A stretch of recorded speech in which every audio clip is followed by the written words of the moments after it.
A millionaire disguises himself as a university professor to test his son's girlfriend. He observes every detail, trying to confirm his suspicions, until he discovers something about the young woman that horrifies him. Interested you? Don't forget to subscribe to our channel and tell us which city you're watching us from. We'll keep going. The San Francisco skyline glittered in the late afternoon sun, its iconic silhouette a testament to human ambition and ingenuity. From the top floor of Montero Enterprises headquarters, Leonardo Montero gazed out at the city he'd helped shape. His weathered hands, calloused from years of hard work, rested on the cool glass. At 62, he still cut an impressive figure, tall, broad-shouldered, with a head of salt and pepper hair that belied his age. As he turned from the window, his eyes fell on the framed photos adorning his desk. One in particular caught his attention, a young man with Leonardo's sharp jawline and piercing blue eyes, grinning widely as he held up a university acceptance letter. Raphael, his only son and the light of his life. A knock on the door interrupted his reverie. "Come in," Leonardo called, his voice deep and authoritative. His assistant, Maria, stepped into the office. "Mr. Montero, your son is here to see you." Leonardo's face lit up. "Send him in, please." Moments later, Raphael strode into the room, exuding the confidence of youth and privilege. At 22, he was the spitting image of his father in his prime, tall, handsome, with an easy charm that made people gravitate towards him. "Dad!" Raphael exclaimed, embracing his father warmly. "I've got great news," Leonardo chuckled, patting his son's back. "Well, don't keep me in suspense, son. What's got you so excited?" Raphael pulled back, his eyes shining with enthusiasm. "I've been accepted into the MBA program at Stanford. Can you believe it?" Pride swelled in Leonardo's chest. This was everything he'd ever wanted for his son, the best education, the best opportunities, a chance to follow in his footsteps and take Montero Enterprises to even greater heights. "That's fantastic, Raphael," Leonardo beamed, clasping his son's shoulder. "So I always knew you had it in you. This calls for a celebration. How about dinner tonight at the Cliff House?" Raphael's smile faltered slightly. "Oh, actually, Dad, I was hoping to celebrate with Laura tonight. You remember her, right? My girlfriend from undergrad?" Leonardo's expression remained neutral, but a flicker of unease passed through his eyes. Of course, he remembered Laura. How could he forget? She'd been a constant presence in Raphael's life for the past 2 years. Intelligent, beautiful, and charismatic, she seemed perfect. Almost too perfect. "Ah, yes, Laura," Leonardo said, his tone carefully measured. "Well, why don't you bring her along? I'd love to get to know her better." Raphael's face lit up again. "Really? That'd be great, Dad. I'll give her a call right away." As Raphael pulled out his phone to make the arrangements, Leonardo returned to the window, his reflection superimposed over the city beyond. He watched his son's animated conversation, a mixture of love and concern washing over him. Later that evening, the Cliff House restaurant buzzed with the quiet energy of San Francisco's elite. Leonardo, Raphael, and Laura sat at a prime table overlooking the Pacific Ocean, the setting sun painting the sky in brilliant hues of orange and pink. Laura, with her flowing chestnut hair and warm brown eyes, looked stunning in a modest yet elegant black dress. She carried herself with a poise that seemed beyond her years, engaging Leonardo in conversation about the latest business trends and economic forecasts. "You know, Mr. Montero," Laura said, her voice confident but not arrogant, "I recently attended a fascinating lecture by Professor Leandro Montero on sustainable business practices. His insights on balancing profit with social responsibility were truly inspiring." Leonardo's fork paused halfway to his mouth. "Leandro, my brother gave a lecture at your university?" Raphael nodded, swallowing a bite of his steak. "Yeah, it was a special guest lecture series. Laura's been raving about it for weeks." "It was incredible," Laura continued, her eyes shining with genuine enthusiasm. "Professor Montero's approach to ethical decision-making in corporate environments is revolutionary. I can see where you get your business acumen from, Mr. Montero." Leonardo forced a smile, but his mind was racing. Leandro, his twin brother, had always been the academic of the family. While Leonardo had built his empire from the ground up, Leandro had pursued a career in academia, becoming a renowned professor of business ethics and management. They drifted apart over the years, their paths diverging as sharply as their personalities. Well, I'm glad you found it enlightening, Leonardo said, his tone carefully neutral. Leandro has always had a unique perspective on business matters. As the conversation flowed, Leonardo found himself studying Laura more closely. She was undeniably intelligent and well-spoken, her insights into business and economics impressively nuanced for someone her age. But there was something else, a hunger in her eyes that Leonardo recognized all too well. It was the same look he'd seen in the mirror all those years ago when he was building his company from nothing. Was it ambition he saw, or something more calculated? The waiter arrived with dessert, momentarily breaking Leonardo's train of thought. As Raphael and Laura shared a chocolate soufflé, their heads bent close together, whispering and laughing, Leonardo couldn't shake the growing unease in the pit of his stomach. He'd worked too hard, sacrificed too much, to see his legacy potentially compromised. Raphael was young, still naive in many ways. Could he truly see Laura for who she was? Or was he blinded by young love and her undeniable charm? As the evening drew to a close, Leonardo made a decision. He couldn't leave this to chance. He needed to know for certain what Laura's intentions were. And to do that, he needed to see her in action, away from the influence of his son and the Montero name. An idea began to form in his mind, audacious and potentially disastrous, but too tempting to ignore. If Laura had been so impressed by Leandro's lecture, perhaps it was time for the Montero twins to switch places once again, just like they'd done as children. It was risky, possibly unethical, but Leonardo had built his empire on calculated risks. And when it came to protecting his son and his legacy, he was willing to do whatever it took. As they said their goodbyes outside the restaurant, Leonardo hugged Raphael tightly, then turned to Laura with a warm smile that didn't quite reach his eyes. "It was wonderful to see you again, Laura," he said, shaking her hand firmly. "I have a feeling we'll be seeing a lot more of each other in the future." Laura beamed, completely unaware of the wheels turning in Leonardo's mind. "I hope so, Mr. Montero. Thank you for a lovely evening."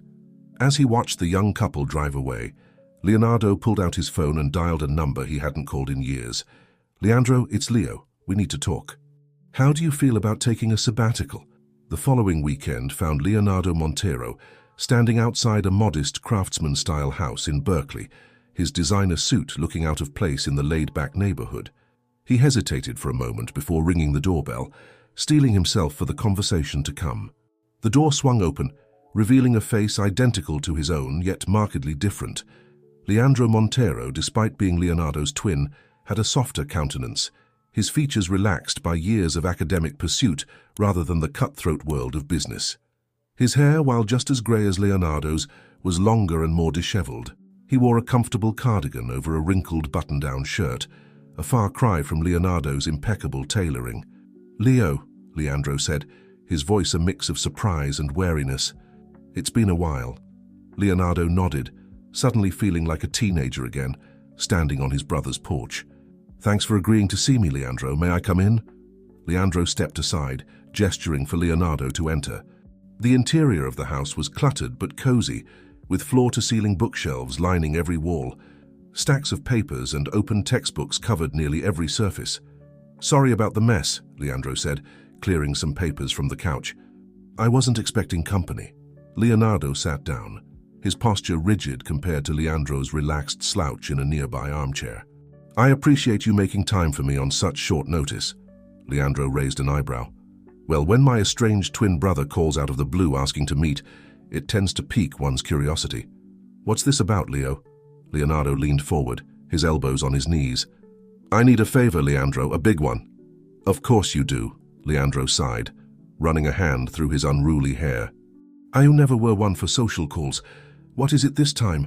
Need me to bail out another one of your ethically questionable subsidiaries?" Leonardo bristled at the jab, but forced himself to remain calm. "It's about Raphael." At the mention of his nephew's name, Leandro's expression softened. Despite the brothers' estrangement, Leandro had always had a soft spot for Raphael. "Is he all right?"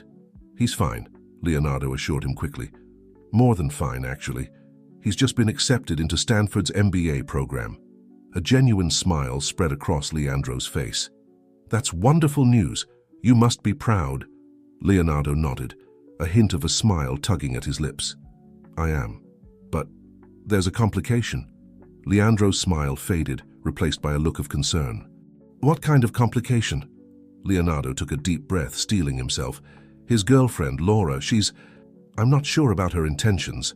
Leandro's brow furrowed. What do you mean?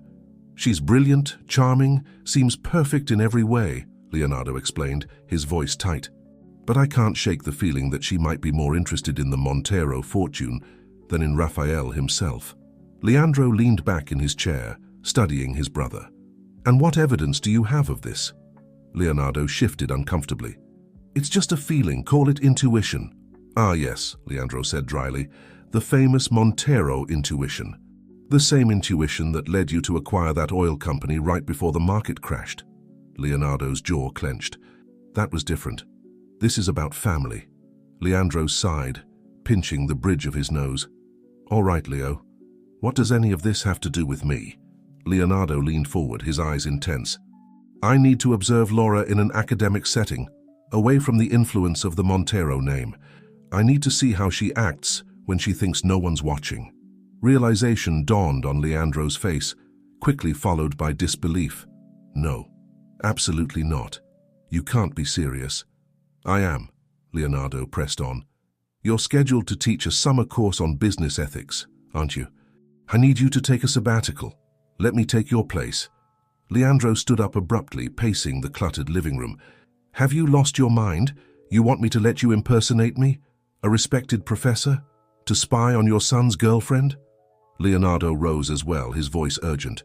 Just for the summer course, 6 weeks, that's all I'm asking. I'll compensate you generously, of course. Leandro whirled around, his eyes flashing with anger. This isn't about money, Leo. It's about ethics, something you've always struggled with. The word stung, but Leonardo pressed on. I know it's unorthodox. Unorthodox? Leandro interrupted, incredulous. It's insane, not to mention potentially illegal. Do you have any idea what would happen to my career if this got out? Leonardo held up his hands placatingly. It won't. I've thought this through. We're identical twins, Leandro. No one will know the difference. And it's just for 6 weeks. Leandro shook his head, collapsing back into his armchair. Even if I agreed to this madness, which I'm not saying I do, how do you expect to pull it off? You're a businessman, not an academic. You can't just walk into a classroom and start lecturing on business ethics. A sly smile spread across Leonardo's face. You'd be surprised what I can do when properly motivated. Besides, who do you think funded your education all those years ago? I've picked up a thing or two about business ethics along the way. Leandro studied his brother, a mix of emotions playing across his face. After a long moment, he spoke, his voice quiet. You really believe this girl is a threat to Raphael? Leonardo nodded solemnly. I wouldn't be here if I didn't. Leandro closed his eyes, rubbing his temples. When he opened them again, there was a resignation in his gaze. If, and I stress if, I were to agree to this insanity, what exactly would you hope to accomplish? Leonardo sat back down, leaning towards his brother. I need to see how Laura behaves in class, how she interacts with her peers, how she handles ethical dilemmas. I need to know if she's the person she presents herself to be. Leandro shook his head, a bitter laugh escaping him. And what if she is? What if you're wrong about her? Then I'll gladly admit my mistake and welcome her into the family with open arms, Leonardo said firmly. Leandro studied his brother for a long moment, searching for any sign of deception. Finally, he sighed heavily. I must be out of my mind, but all right, I'll do it. Leonardo's eyes widened in surprise. He hadn't actually expected Leandro to agree. You will? Leandro held up a warning finger. On 2 conditions. First, this stays between us. Raphael doesn't find out, and neither does anyone else. Second, when this is over, regardless of what you discover, you make things right with Raphael. No more manipulations, no more schemes. You talk to him openly and honestly. Deal? Leonardo nodded solemnly, extending his hand. Deal. As the brothers shook hands, sealing their unlikely pact, neither could shake the feeling that they were setting in motion events that would change their lives forever. Outside, the sun was setting over the Berkeley hills, casting long shadows across the quiet street. Inside the cluttered living room, 2 identical men, one a titan of industry, the other a respected academic, began to plan an elaborate deception that would test the bonds of family, love, and trust. Little did they know, their carefully laid plans were about to collide with the unpredictable forces of youth, ambition, and the human heart. The first day of the summer session dawned bright and clear, the Berkeley campus buzzing with the energy of eager students. Among them walked a figure that, to the untrained eye, appeared to be Professor Leandro Montero. But beneath the carefully cultivated academic facade was Leonardo, his heart racing with a mixture of excitement and apprehension.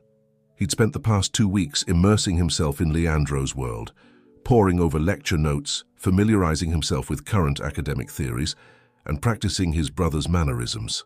The glasses perched on his nose felt foreign, as did the tweed jacket that was a far cry from his usual tailored suits. But as he approached Wheeler Hall, Leonardo steeled himself. He was a master of adaptation in the business world. Surely he could conquer academia as well. The lecture hall fell silent as he entered, all eyes turning to the front of the room. Leonardo surveyed the sea of young faces, his gaze lingering for a moment on Laura, who sat in the second row, her posture straight and attentive. Beside her was Raphael, his presence both a comfort and a complication. Leonardo had known his son would be in the class. It was part of why he'd chosen this particular course, but seeing him there, unaware of the deception unfolding before him, sent a pang of guilt through Leonardo's chest. Pushing the feeling aside, Leonardo cleared his throat and began. "Good morning, class. Welcome to Business Ethics and Leadership in the Modern Era. I'm Professor Carlos Montero, and I'll be your guide through this complex and often contentious subject." The name change had been Leandro's idea, a small deception to make the larger one easier to swallow. As Leonardo launched into his carefully prepared lecture, he found himself slipping into the role with surprising ease. Years of board meetings and shareholder presentations had honed his public speaking skills, and soon he was engaging the class in a lively discussion about the ethical implications of corporate decision-making. Laura's hand shot up frequently, her insights sharp and well-articulated. Leonardo called on her, watching closely as she debated points with her classmates. There was a fire in her eyes, a passion that seemed genuine, but was it a passion for knowledge or for the opportunities that knowledge could bring? As the class progressed, Leonardo introduced a case study, one he was intimately familiar with, though the students didn't know it. It was the story of a company that had to choose between maintaining a profitable but environmentally damaging operation and investing in costly green technology at the risk of short-term losses.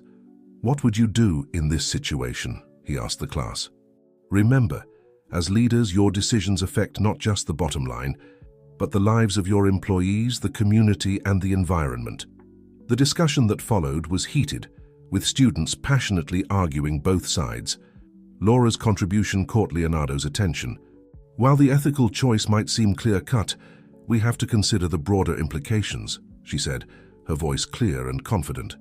"Yes, investing in green technology is the right thing to do long-term, but what about the workers who might lose their jobs if the company's profits plummet? Isn't there an ethical obligation to them as well?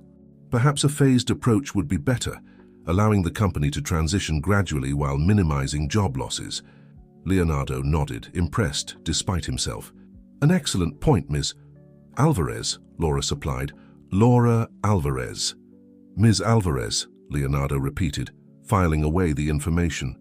He hadn't known her last name before. "You've highlighted one of the key challenges in ethical decision-making, balancing competing obligations. Can anyone build on Ms. Alvarez's point?" As the discussion continued, Leonardo found his gaze drawn repeatedly to Laura. She engaged respectfully with her peers, even those who disagreed with her, and seemed genuinely interested in the subject matter. It was a far cry from the gold digger he'd half expected to see. At the end of the class, as students filed out, Laura approached the podium, Raphael at her side. Leonardo felt a moment of panic. Surely his own son would see through his disguise.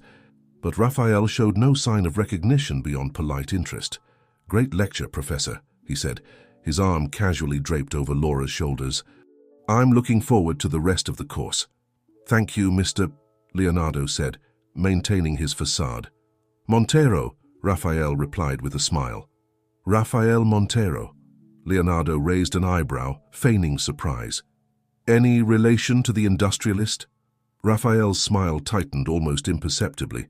"He's my father." Interesting, Leonardo mused, studying his son's face. I've had some spirited debates with Leonardo Montero over the years about business ethics. I look forward to hearing your perspective in class. Laura squeezed Raphael's hand supportively before turning to Leonardo. Professor, I was wondering if you could recommend any additional readings on stakeholder theory. I found today's discussion fascinating and would love to delve deeper. Leonardo blinked, momentarily caught off guard by her earnest request. Of course, Ms. Alvarez.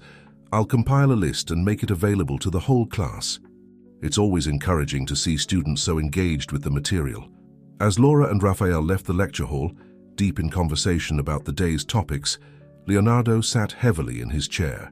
The class had gone well, better than he'd expected, if he was honest. But instead of confirming his suspicions about Laura, it had only complicated matters. She was intelligent, articulate, and seemed genuinely passionate about ethics and business, not at all the vapid gold digger he'd feared, and yet there was still something that nagged at him, a hunger in her eyes that he recognized all too well. Leonardo packed up his materials, his mind racing. This was only the first day. He had 5 more weeks to uncover the truth about Laura Alvarez, and he was determined to do just that, no matter the cost.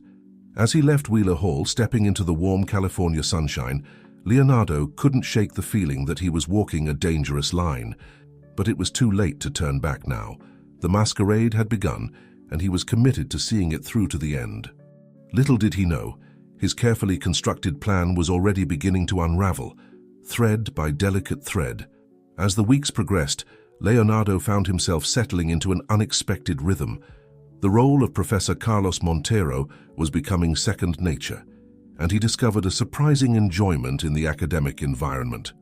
The discussions were lively, the students eager to learn, and Leonardo found himself genuinely engaged in the material he was teaching, but his primary focus remained on Laura Alvarez. He watched her closely, both in and out of class. She was a model student, always prepared, articulate in her arguments, and respectful of her peers. Yet there was something about her that continued to nag at Leonardo, a sense that she was holding something back. It was during the 3rd week of the course that Leonardo decided to push harder. He assigned a group project, carefully manipulating the teams to ensure that Laura was paired with Mateus Silva, a scholarship student from Brazil who had caught Leonardo's attention with his sharp mind and humble demeanor. As the class broke into their groups to discuss the project, Leonardo circulated the room, listening in on conversations. When he approached Laura and Mateus, he was struck by their easy rapport. I was thinking we could focus on the ethical implications of AI in hiring practices, Laura was saying, her eyes alight with enthusiasm. It's a hot topic right now, and there are so many angles to explore. Mateus nodded, jotting down notes. That's a great idea.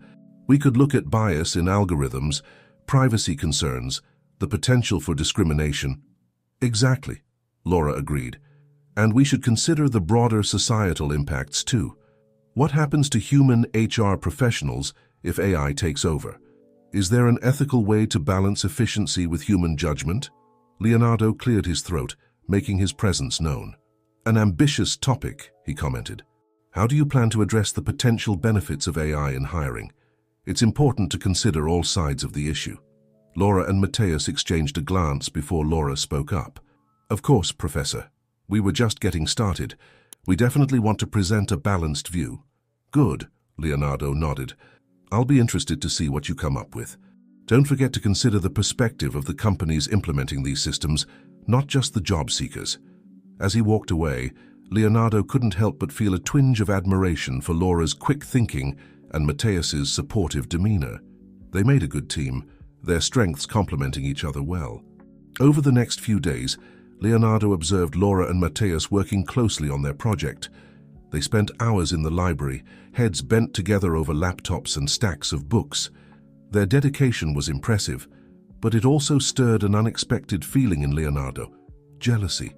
He tried to rationalize it. He was here to protect Raphael, after all. If Laura was getting too close to Mateus, wasn't that a good thing? Proof that she wasn't as committed to Raphael as she claimed?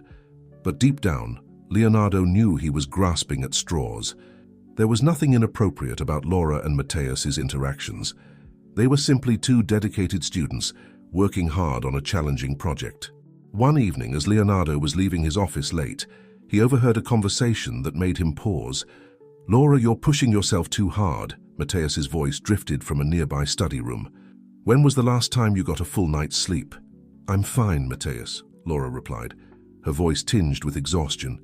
"I just need to finish this section, then I can rest."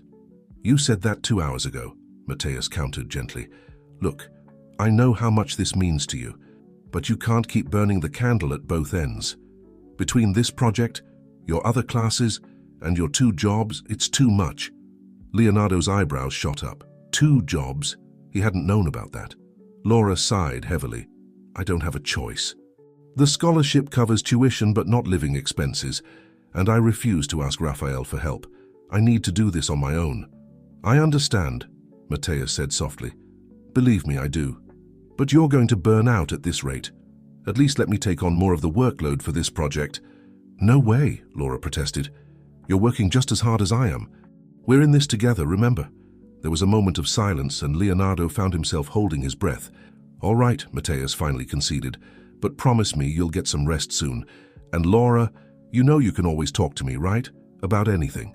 "I know," Laura replied, her voice warm with affection. "Thank you, Mateus. You're a good friend." Leonardo stepped back, his mind reeling. He'd been so focused on Laura's potential interest in the Montero fortune that he'd never considered she might be struggling financially, and her refusal to ask Raphael for help. Was it pride or something else? As he drove home that night, Leonardo found himself questioning everything he thought he knew about Laura Alvarez. She was hard-working, dedicated, and fiercely independent. But was that enough to quell his doubts? The shadows of suspicion still lingered, but they were increasingly overshadowed by a growing respect for the young woman who seemed determined to make her own way in the world, no matter the cost. Leonardo realized with a start that he was no longer just observing Laura as a potential threat to his son and his legacy.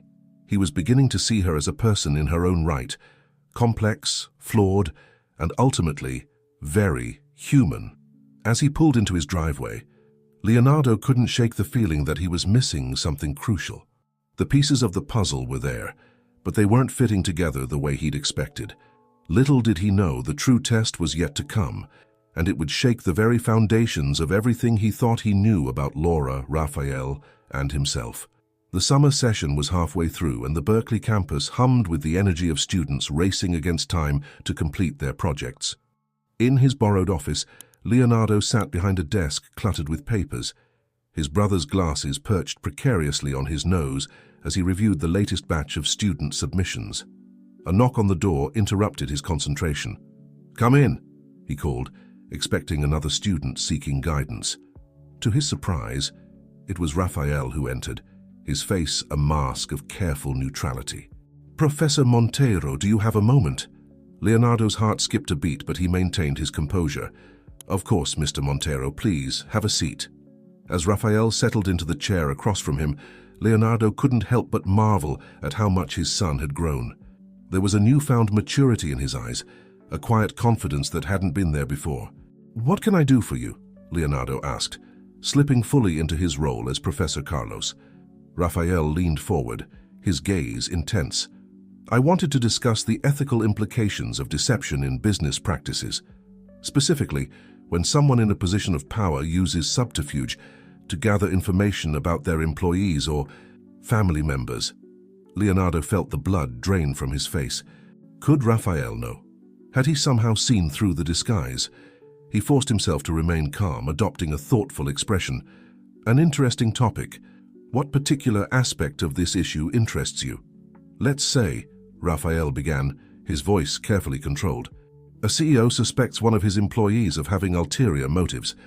Instead of confronting them directly, he creates an elaborate ruse to observe them without their knowledge. Is this ethical?" Leonardo's mind raced. This was too specific to be coincidental. He chose his words carefully. "That's a complex scenario. On one hand, the CEO has a responsibility to protect the company's interests. On the other, such deception could be seen as a breach of trust and potentially illegal." Raphael nodded, his expression unreadable. And what if the employee in question was actually a family member? Does that change the ethical calculus? Leonardo felt a bead of sweat form on his brow. Family dynamics certainly complicate matters. In such a case, one could argue that open communication would be a more appropriate— "Cut the act, Dad," Raphael interrupted, his calm facade finally cracking. "I know it's you." The silence that followed was deafening. Leonardo stared at his son, a mix of shock and shame washing over him. How long have you known?" Raphael leaned back in his chair, crossing his arms. "Since the first day of class. Did you really think I wouldn't recognize my own father?" Leonardo removed the glasses, rubbing his eyes tiredly.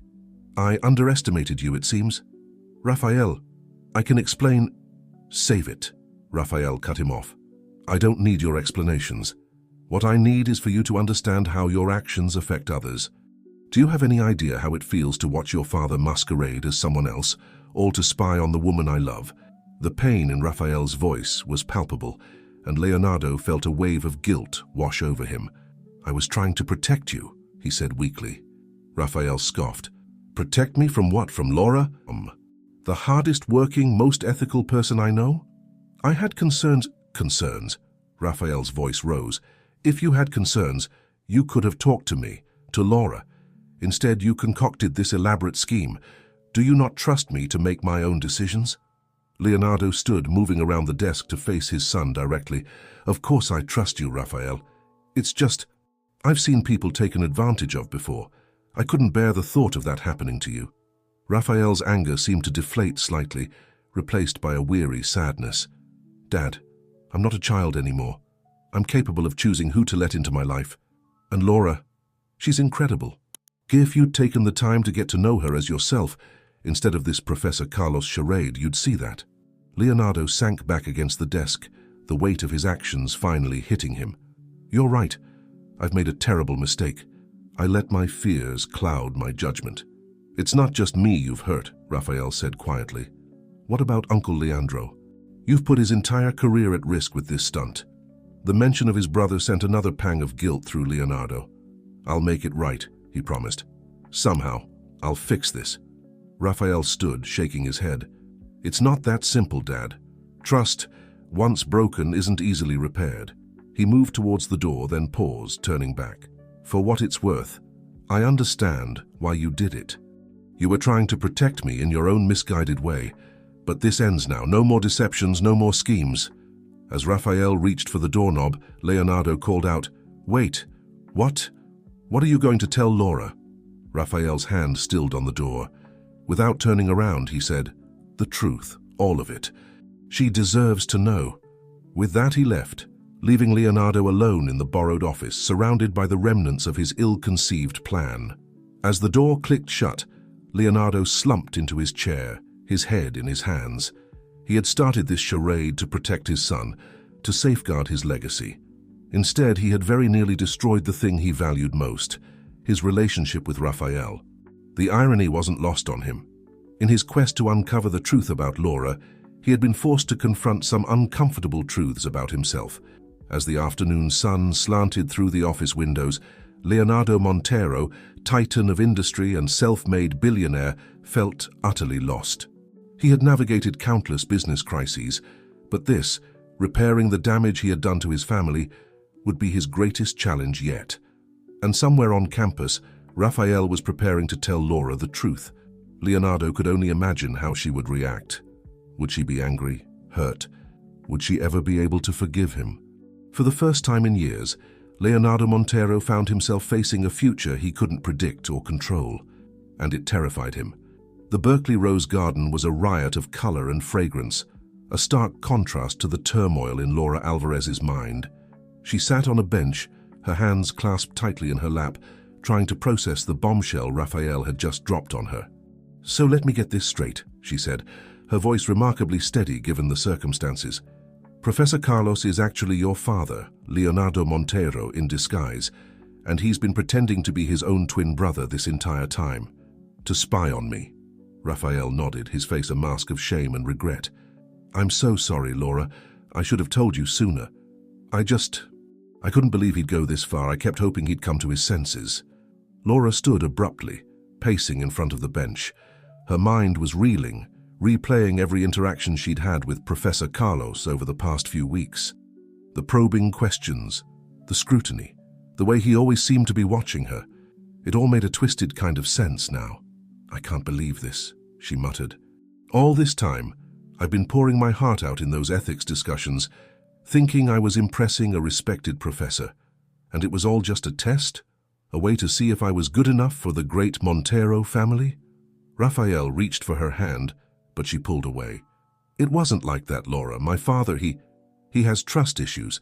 He convinced himself you might be after our family's money. He thought he was protecting me." Laura whirled to face him, her eyes flashing. "And you? What did you think, Raphael? Did you believe I was some kind of gold digger too?" "Of course not," Raphael exclaimed, standing to face her. "I know you, Laura. I know your heart. That's why I went along with this ridiculous charade at first. I thought if my father got to know you, even under false pretenses, he'd see what I see." Laura's anger deflated slightly, replaced by a bone-deep weariness. "I've worked so hard, Raphael. 2 jobs, countless all-nighters, sacrificing everything to prove that I belong here.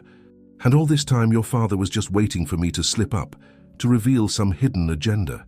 Raphael stepped closer, gently taking her hands in his. This time she didn't pull away. "I know, Laura, and I'm so sorry. What my father did was wrong, but please don't let his actions change how you see yourself. You belong here. You've earned your place fair and square." Laura looked up at him, tears shimmering in her eyes. "How can I face him now, Raphael? How can I sit in that classroom knowing that every word I say, every action I take, is being judged not by a professor, but by my boyfriend's father?" Raphael pulled her into a tight embrace. "You won't have to. This ends now. I've already told him to drop the act. No more deceptions, no more games." As they stood there, surrounded by the sweet scent of roses, a figure appeared on the path. Leonardo Montero, still dressed in his professor's attire, but with his own bearing and demeanor, approached slowly. Laura stiffened in Raphael's arms. "What is he doing here?" Raphael turned, keeping one arm protectively around Laura. "Dad? What are you doing?" Leonardo stopped a few feet away, his face a mixture of shame and determination. "I came to apologize," he said, his voice rougher than usual. "To both of you." Laura stepped forward, her chin held high despite the tear tracks on her cheeks. "With all due respect, Mr. Montero, I'm not sure I'm ready to hear your apology." Leonardo nodded, accepting her words. "I understand. And I don't expect forgiveness, Ms. Alvarez, but I owe you an explanation and a promise." He took a deep breath, visibly steeling himself.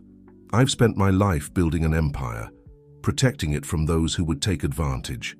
Somewhere along the way, I lost sight of what truly matters. I convinced myself that my actions were justified, that I was protecting my son and my legacy. But in reality, I was only protecting my own fears and insecurities." Laura and Raphael exchanged a glance but remained silent, allowing Leonardo to continue. "What I've seen over these past weeks, it's opened my eyes. Ms. Alvarez, you are not at all what I feared. You're intelligent, hardworking, and possess an ethical compass that, quite frankly, puts mine to shame. I came here to test you, but in the end it was I who failed the test." Leonardo's voice cracked slightly, and for the first time Laura saw vulnerability in the titan of industry. "I promise you both, here and now, that I will make this right. I'll face the consequences of my actions, whatever they may be, and I'll spend however long it takes rebuilding the trust I've broken." The garden fell silent save for the gentle rustle of leaves in the breeze. Laura felt Raphael squeeze her hand supportively, but her eyes remained fixed on Leonardo. Finally she spoke. "Mr. Montero, I won't pretend that what you did doesn't hurt. It does. You violated my trust, my privacy, and my right to be judged on my own merits, but—" She paused, taking a deep breath. "But I also believe in second chances. It's what this whole course was supposed to be about, wasn't it? Ethics, redemption, making the right choice even when it's difficult." Leonardo nodded, a glimmer of hope in his eyes. "So here's what's going to happen," Laura continued, her voice gaining strength. "You're going to come clean to the university. You're going to make sure your brother's reputation isn't damaged by your actions. And then you're going to sit down with me as yourself this time, and we're going to have a long, honest conversation about trust, respect, and family. Raphael looked at Laura in awe, while Leonardo seemed to stand a little straighter, nodding solemnly. "I give you my word, Ms. Alvarez. I'll do all of that and more." As the three of them stood there in the Berkeley Rose Garden, surrounded by the beauty of nature, a fragile new understanding began to take root. The road ahead would not be easy, but for the first time, there was hope that something stronger, more genuine, could grow from the ashes of deception. Leonardo Montero had come to Berkeley to unmask what he thought was a threat to his family. Instead, he found himself stripped of his own masks, forced to confront the man he had become and the man he wanted to be. As they left the garden together, the sweet scent of roses lingering in the air, all three knew that this was not an ending, but a beginning. A chance to rebuild, to understand, and perhaps to forge a bond stronger than any of them had dared to hope for. The afternoon sun cast long shadows across the Berkeley campus as Leonardo Montero stood before the dean of the business school, his posture rigid with tension. The ornate office, with its dark wood paneling and shelves lined with leather-bound books, felt oppressive, a fitting backdrop for the difficult conversation at hand. "Let me see if I understand this correctly, Mr. Montero," Dean Harrison said, her voice sharp with disbelief. "You impersonated your brother, a respected member of our faculty, for nearly half a semester, all to, what? Spy on your son's girlfriend?" Leonardo winced at the harsh summation but nodded. "Yes, Dean Harrison, I know it sounds, well, there's no excuse for my behavior. I'm here to take full responsibility for my actions." The dean leaned back in her chair, her eyes narrowed. "Do you have any idea of the potential ramifications of this? The breach of ethics, the violation of student privacy, the damage to our institution's reputation if this were to become public?" "I do," Leonardo replied, his voice heavy with regret. "And I'm prepared to face whatever consequences you deem appropriate. But I beg you to ensure that my brother Leandro doesn't suffer for my mistakes." He was an unwilling participant in this charade. Dean Harrison's expression softened slightly. "Professor Leandro Montero's reputation and position are not in jeopardy. He came to me as soon as he realized the full extent of what was happening. His ethical conduct in this matter is beyond reproach." Leonardo felt a rush of relief, quickly followed by a pang of shame. Of course, Leandro had done the right thing. He always did. "As for you, Mr. Montero," the dean continued, "while I appreciate your coming forward, the severity of this breach cannot be overstated. We will need to conduct a full review of all the grades and assessments you issued during your tenure, and there will need to be a formal apology to the students affected." Leonardo nodded, accepting each point without protest. "Furthermore," Dean Harrison added, her tone growing stern once more, "I believe it would be appropriate for you to make a substantial donation to our ethics department, perhaps funding a series of lectures on the importance of transparency and integrity in business practices." Despite the gravity of the situation, Leonardo couldn't help but admire the dean's shrewd negotiation. "Of course," he agreed. "I'll have my office draw up the paperwork immediately." As he left the dean's office an hour later, Leonardo felt as if a weight had been lifted from his shoulders. The road to redemption would be long and difficult, but at least now he was walking it openly, without pretense or deception. His next stop was a small cafe just off campus, where Laura had agreed to meet him. As he approached, he saw her sitting at an outdoor table, her posture tense, eyes watchful. She didn't smile as he sat down across from her. "Thank you for agreeing to see me, Ms. Alvarez," Leonardo began, his usual confidence notably absent. Laura nodded curtly. "I'm here because Raphael asked me to give you a chance, but let me be clear, Mr. Montero. I'm not here for pleasantries or empty apologies. I want answers." Leonardo took a deep breath, steeling himself. "Of course. Ask me anything. I promise to answer with complete honesty." Laura leaned forward, her gaze intense. "Why? Why go to such extreme lengths? Did you really think I was some sort of con artist?" "The truth is," Leonardo began, choosing his words carefully, "my suspicions had less to do with you specifically and more to do with my own past experiences. Years ago, I was involved with someone who was only interested in my wealth. It left me scarred, distrustful. When Raphael started talking about you, about how perfect you seemed, those old fears resurfaced." Laura's expression softened slightly, but her voice remained firm. That explains your suspicions, Mr. Montero. It doesn't excuse your actions. You're absolutely right, Leonardo agreed. Nothing excuses what I did. I let my fears override my judgment, my ethics, everything I claim to stand for. I became so focused on protecting Raphael that I couldn't see how my actions were hurting him. And you. A moment of silence stretched between them, filled only by the gentle clinking of cups and the murmur of nearby conversations. Finally, Laura spoke again. You know, the irony in all this is that if you had just talked to me, to us, openly, you would have learned everything you wanted to know about my background, my goals, my feelings for Raphael. Leonardo nodded, a rueful smile tugging at his lips. I'm beginning to realize that open communication might have saved us all a lot of trouble. It's not too late to start, Laura said, her tone softening further. So, Mr. Montero, why don't we begin again? Ask me what you want to know. No disguises, no games. Just two people talking. And so, as the afternoon faded into evening, Leonardo Montero and Laura Alvarez began to truly know each other. They talked of Laura's childhood in a working-class neighborhood, of her determination to succeed against the odds, of her dreams for the future. Leonardo shared stories of his own humble beginnings, the struggles he faced building his empire, and the fears that still haunted him despite his success. As their conversation drew to a close, Leonardo felt a newfound respect for the young woman sitting across from him. Her strength, her integrity, her unwavering commitment to her goals, these were qualities he had once prided himself on, qualities he hoped to reclaim.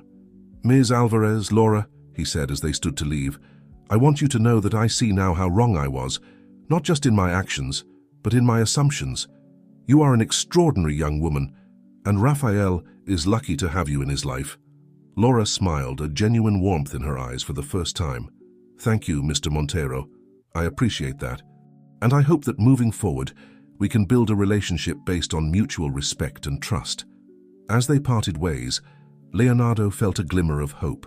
The damage he had done was far from repaired, but this conversation was a start, a foundation upon which perhaps a stronger, more genuine connection could be built. Little did he know, the true test of this newfound understanding was yet to come. For as the sun set over Berkeley, casting the sky in hues of orange and pink, events were unfolding that would challenge everything Leonardo thought he knew about family, loyalty, and the true nature of ethical behavior. The following week brought a flurry of activity to the Berkeley campus. News of Leonardo Montero's deception had spread like wildfire, despite the administration's best efforts to contain it. Students whispered in hallways, professors huddled in concerned groups, and the air buzzed with a mixture of shock, outrage, and morbid fascination. In the eye of this storm stood Laura Alvarez, her head held high despite the curious glances and not-so-subtle pointing. She had just finished her last class of the day and was heading towards the library when a familiar voice called out to her. "Laura, wait up!" She turned to see Mateus jogging towards her, his face etched with concern. "Hey!" she greeted him with a tired smile. "What's up?" Mateus fell into step beside her, his voice low. "I just heard about what happened. The whole Professor Carlos thing. Are you okay?" Laura sighed, running a hand through her hair. "I'm managing. It's been a lot to process. I can't even imagine." Mateus shook his head in disbelief. "I mean, we spent weeks working on that project together, pouring our hearts out in those ethics discussions, and the whole time it was, I don't even know what to call it." "A violation of trust," Laura supplied, her tone sharp. "A gross overstepping of boundaries. Take your pick." They walked in silence for a moment, the weight of the situation hanging heavy between them. Finally, Mateus spoke again, his voice hesitant. "Laura, there's something I need to tell you. Something I probably should have said a long time ago." Laura stopped, turning to face him fully. "What is it, Mateus?"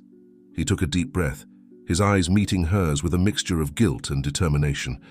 I had feelings for you. Romantic feelings. For a long time, actually." Laura's eyes widened in surprise. "Mateus, He held up a hand, cutting her off gently. "Please let me finish. I had these feelings, and there were times when I thought about acting on them. But I saw how happy you were with Raphael, how good you were together, so I decided to be the best friend I could be instead." Laura stood there, stunned.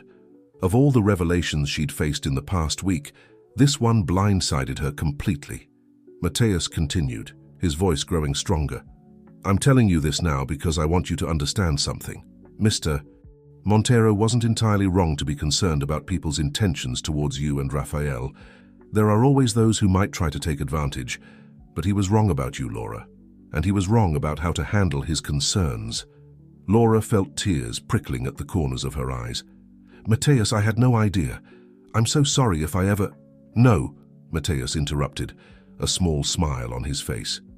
You have nothing to apologize for. You were always honest, always true to yourself and to Rafael. That's why I'm here now, offering my support, because I've seen firsthand the kind of person you are, Laura, and I think it's time everyone else saw it too. Laura blinked, confused. What do you mean? Mateus's smile widened. I mean, I have an idea. A way to turn this whole mess into something positive, but I'm going to need your help. And Rafael, and believe it or not, Mr. Montero's too.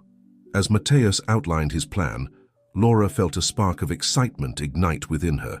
It was bold, potentially risky, but if it worked... Are you sure about this? She asked when he finished explaining. It's a lot to take on, especially with finals coming up. Mateus nodded, his eyes shining with determination. I'm sure. This is bigger than grades or academic recognition. This is about standing up for what's right, about turning a negative experience into a force for positive change. Isn't that what we've been learning about all semester? Laura felt a rush of affection for her friend. Despite his personal feelings, despite the potential for awkwardness or hurt, here he was, standing by her side, ready to fight not just for her, but for something greater. Okay, she said, a genuine smile spreading across her face for the first time in days. Let's do it, but first we need to talk to Rafael and Mr. Montero.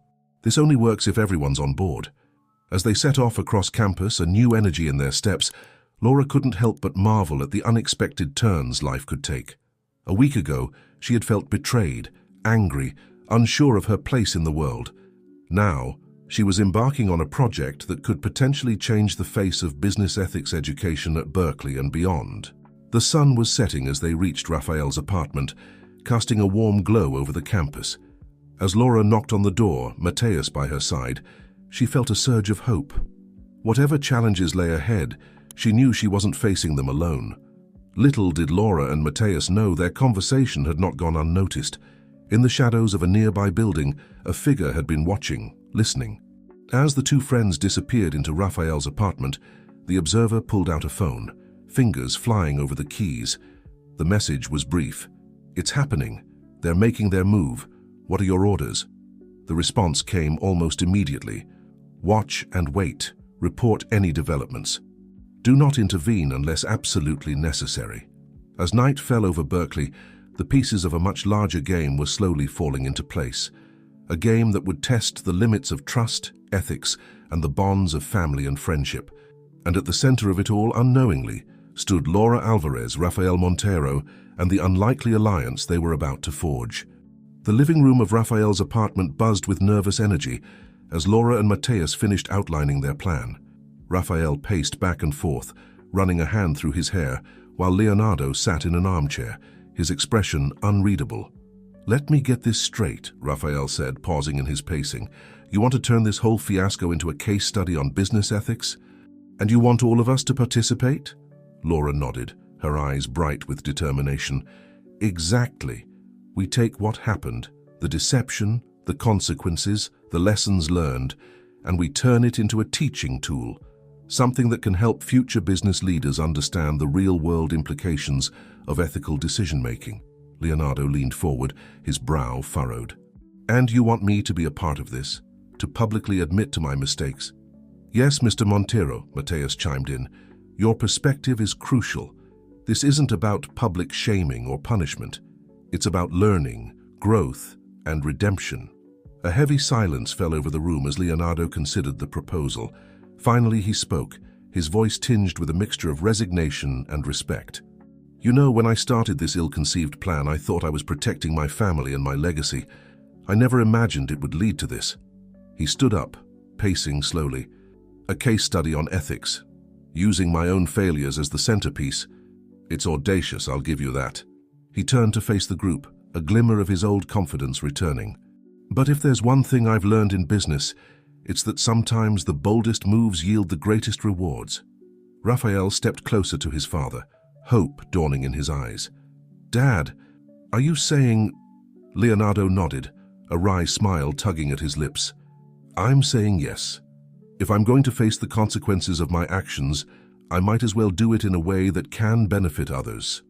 Besides," he added, glancing at Laura with newfound respect, "I think it's high time I started listening to the younger generation. You might just teach this old dog some new tricks." The tension in the room dissipated, replaced by a cautious optimism. Laura and Mateus exchanged excited glances, while Raphael moved to stand beside his father, placing a supportive hand on his shoulder. "All right," Laura said, her voice filled with renewed energy. "If we're all in agreement, here's what we need to do next." As the group huddled together, hammering out the details of their ambitious plan, none of them noticed the faint shadow that passed by the window. Outside, a figure melted into the darkness, phone already in hand. The next morning, the Berkeley campus was abuzz with activity. Students hurried to classes, professors gathered for meetings, and amidst it all, a small group made their way towards the business school administration building. Laura led the way, her stride purposeful, with Raphael and Mateus flanking her on either side. Behind them walked Leonardo Montero, looking somewhat out of place in the academic setting without his Professor Carlos disguise. As they approached the building, Dean Harrison emerged, her expression a mixture of surprise and wariness. "Mr. Montero," she greeted, her gaze shifting between Leonardo and the students. "I wasn't expecting to see you back on campus so soon. And with company." Leonardo stepped forward, his demeanor respectful but determined. "Dean Harrison, we have a proposal we'd like to discuss with you. One that I believe could turn recent, unfortunate events into a valuable learning opportunity for the entire business school." The dean's eyebrows rose skeptically, but she nodded. "Very well. Let's take this to my office." As the group filed into the building, Laura couldn't help but feel a flutter of nerves. This was it. The moment that could either vindicate their efforts or dash their hopes entirely. Inside the dean's office, Laura took the lead, outlining their proposal with passion and precision. She explained how they wanted to develop a comprehensive case study based on recent events, exploring the ethical implications, the decision-making processes, and the far-reaching consequences of actions taken in the business world. "We believe this could be an invaluable teaching tool," Laura concluded. "A real-world example that goes beyond textbook scenarios, showing students the true complexity of ethical dilemmas in business." Dean Harrison listened intently, her expression thoughtful. When Laura finished, she turned to Leonardo.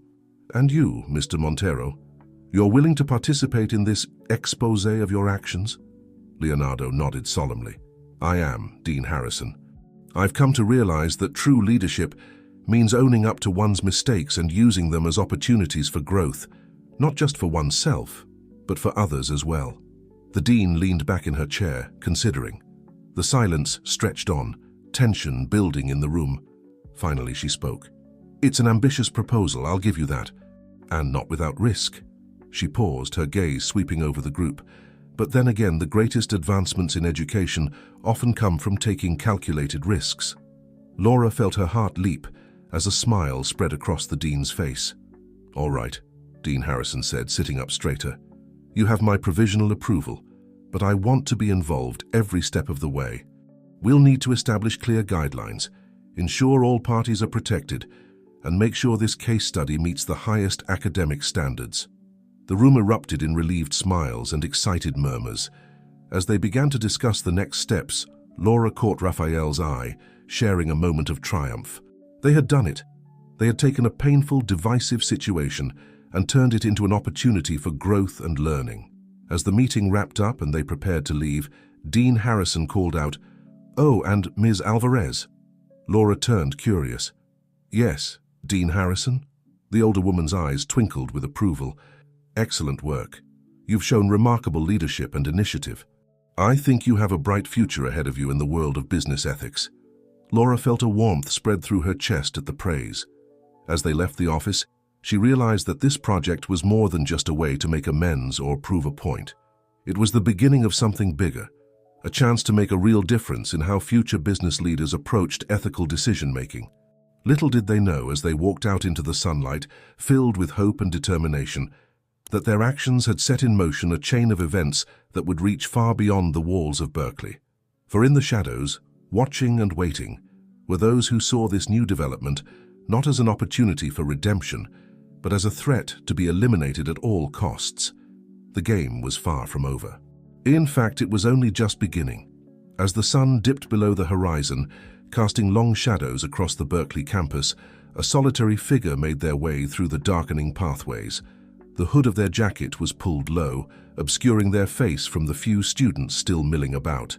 The figure paused near the business school, glancing around furtively before slipping into a secluded alcove. Only then did they pull out a phone, fingers flying over the keys as they composed a message. Project approved by Dean. Montero fully on board. Alvarez leading the charge. This could expose everything.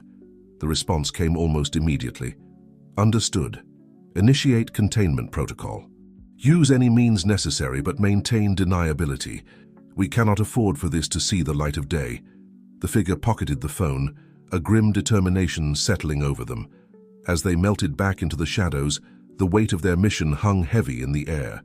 Across campus, in the cozy confines of a bustling coffee shop, Laura, Raphael, Mateus, and Leonardo were celebrating their successful meeting with Dean Harrison. The atmosphere was light, a stark contrast to the tension that had defined their interactions in recent weeks. "I still can't believe we pulled it off," Raphael said, shaking his head in amazement. "Laura, that presentation was incredible. You had the dean eating out of your hand." Laura blushed slightly at the praise. "It was a team effort. We all played our part." Leonardo nodded, raising his coffee cup in a mock toast. "Indeed, and I must say, I'm impressed with how you've handled this situation, Ms. Alvarez. You've shown remarkable grace under pressure." As the group continued to chat and plan their next steps, none of them noticed the barista behind the counter, her eyes darting frequently in their direction as she pretended to wipe down the already spotless countertop. The next morning, Laura arrived at her first class to find a flurry of whispers and pointed looks. As she made her way to her seat, she caught snippets of conversation that made her blood run cold. "Did you hear? She's the one using the Montero scandal to further her own career. Probably planned the whole thing." Laura's heart raced as she tried to make sense of the sudden shift in atmosphere. It wasn't until she checked her phone during a break that she understood the source of the gossip. There, splashed across the top student news site, was a headline that made her stomach drop. "Ethical breach or calculated move. Questions arise about motivations behind Montero case study." The article, written by an anonymous source, insinuated that Laura had orchestrated the entire situation, from Leonardo's initial suspicions to the proposed case study, as a way to gain favor with the administration and advance her own career. Laura's hands shook as she scrolled through the article, each word feeling like a personal attack. How could anyone think she would do something like this? And more importantly, where had these accusations come from? As she hurried out of class, her mind reeling, she nearly collided with Mateus, who wore an equally troubled expression. "Laura, have you seen the article?" "Yeah," she cut him off, her voice tight with emotion. "Mateus, what's going on? Who would write something like this?" Mateus shook his head, his brow furrowed with concern. "I don't know, but it's not just the article. There are rumors spreading all over campus.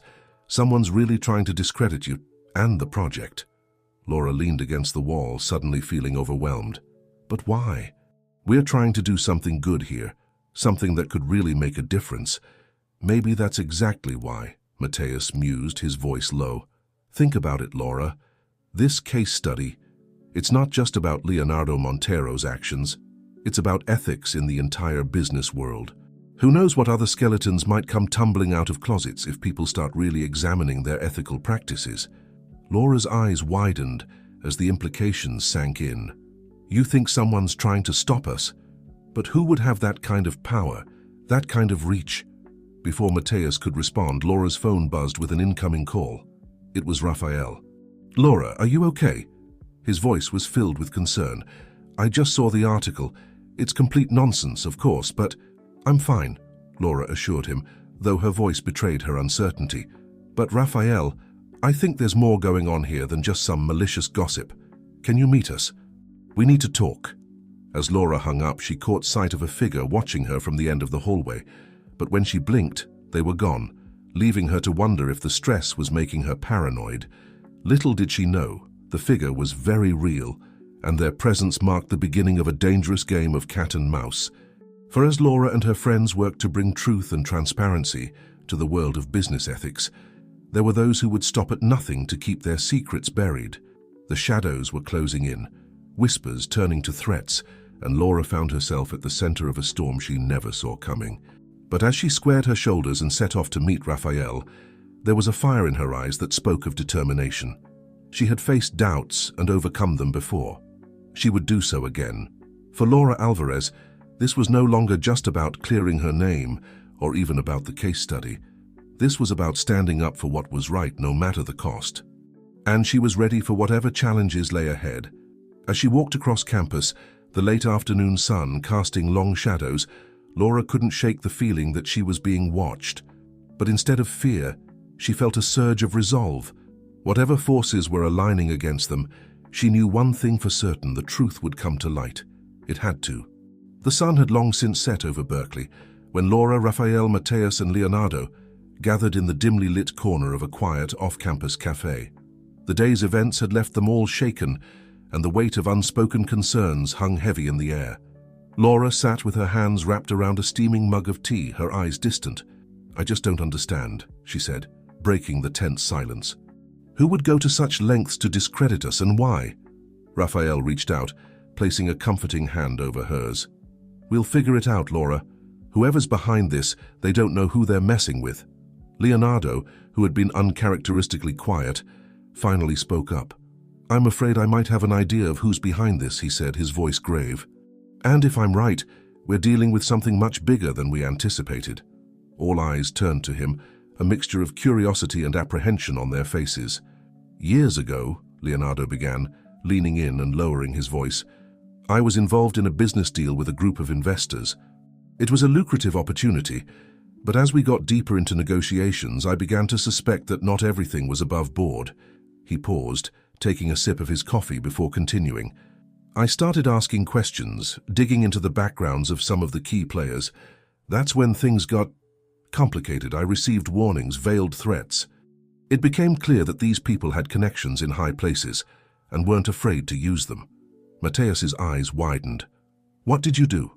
"I walked away from the deal," Leonardo replied, a hint of regret in his voice. "I told myself it was the smart move, that I was protecting my family and my company. But the truth is I was afraid. I chose self-preservation over doing what I knew was right." Laura leaned forward, her brow furrowed. "But what does this have to do with our situation now?" Leonardo's gaze met hers, his expression solemn. "Because, Ms. Alvarez, I believe these same people are behind the attempts to discredit you and stop our case study. You see, what you're proposing, a deep dive into real-world ethical dilemmas in business, it threatens to expose not just my mistakes, but potentially a whole network of questionable practices and deals." Raphael stood abruptly, his chair scraping against the floor. "Dad, are you saying you've known about this conspiracy all along? And you didn't say anything?" Leonardo held up his hands placatingly. "I didn't know for certain, Raphael. I hoped I was wrong, that this was all just coincidence. But after today's events, I can't ignore the similarities." A heavy silence fell over the group as they processed this new information. Laura's mind raced, connecting dots she hadn't even realized were there. The anonymous article, the whispers on campus, the feeling of being watched, it all suddenly took on a more sinister light. Mateus was the first to break the silence. "So what do we do now? We can't just give up on the project." Laura straightened in her chair, a determined glint in her eye. "No, we can't. In fact, this only proves how important our work is. If there are people out there willing to go to such lengths to maintain the status quo, then it's even more crucial that we shine a light on these ethical issues." Raphael nodded, his initial anger giving way to resolve. "Laura's right. We started this to make a difference, to create real change in how business ethics are taught and practiced. We can't back down now." Leonardo looked at the three young faces before him, a mixture of pride and concern etched on his features. "I admire your determination, truly. But you need to understand the risks. These people, they have resources, influence. They won't hesitate to use every tool at their disposal to stop us. Laura met his gaze steadily. With all due respect, Mr. Montero, that's exactly why we need to keep going. If we back down now, they win and nothing changes. A slow smile spread across Leonardo's face. You know, Ms. Alvarez, I'm beginning to understand why my son is so taken with you. Very well. If we're going to do this, we need to be smart about it. We need a plan.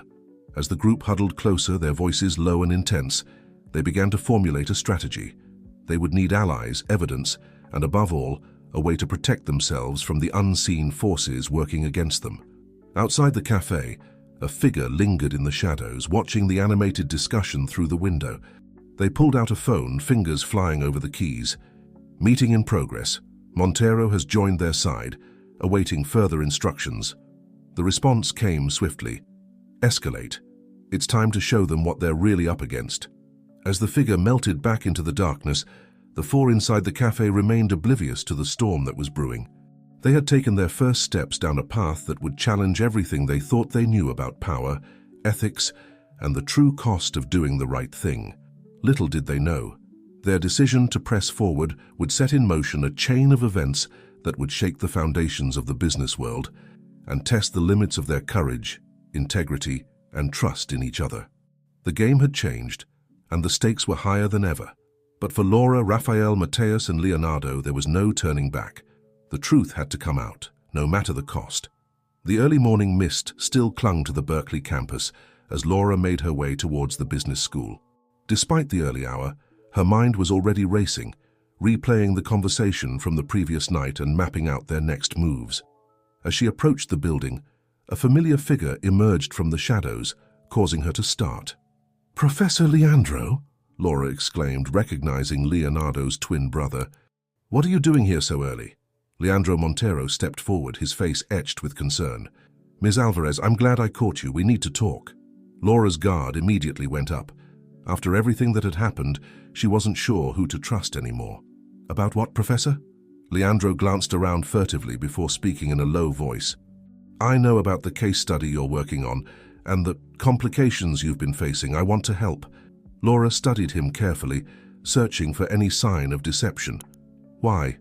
"No offense, Professor, but your brother's actions are part of what we're investigating. Aren't you worried about how this might affect your reputation?"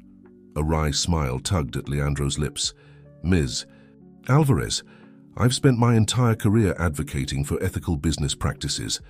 If I turned my back on this opportunity to effect real change, just to protect my own reputation, what kind of hypocrite would that make me?"